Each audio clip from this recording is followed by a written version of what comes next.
There's a strange irony at the heart of human existence. We spend our lives chasing happiness, planning for it, working toward it, convincing ourselves it's just around the next corner.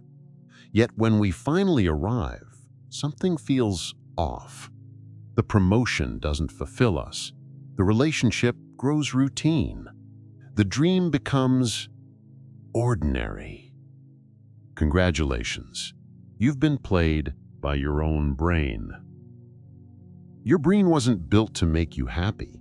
It was built to keep you alive. And those two goals, they're about as compatible as a vegan at a steakhouse.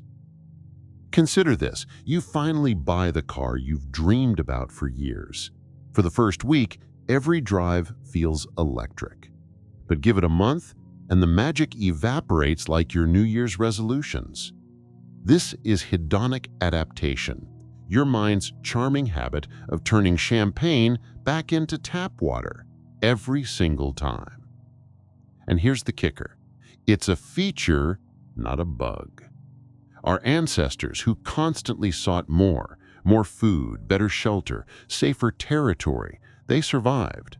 The ones who sat contentedly under a tree, they became fertilizer. So thanks, evolution. But wait, there's more.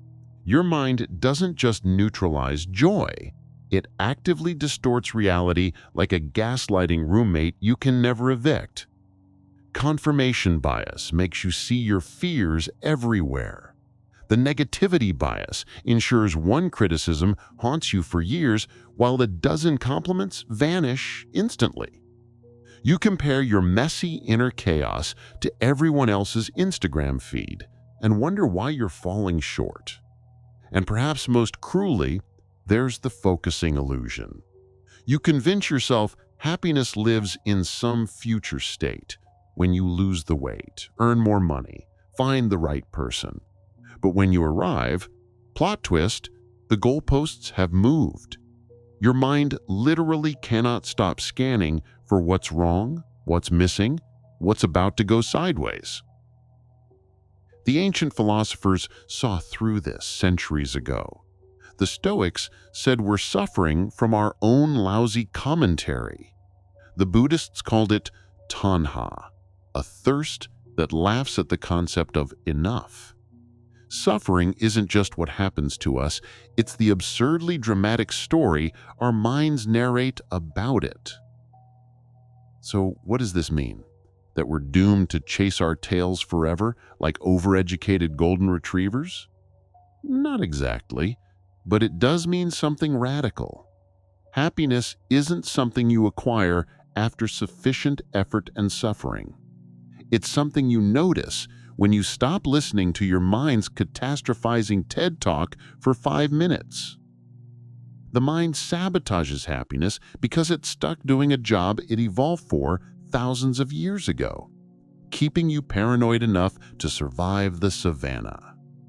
Understanding this won't magically fix anything, but once you catch your own mind in the act of turning perfectly fine moments into problems, you stop taking it so seriously.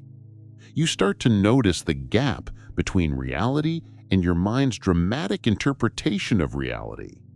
And in that gap, something like freedom shows up.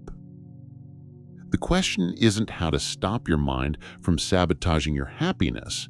The question is, what happens when you realize you've been arguing with a neurotic survival algorithm this entire time? Turns out, that's when things get interesting.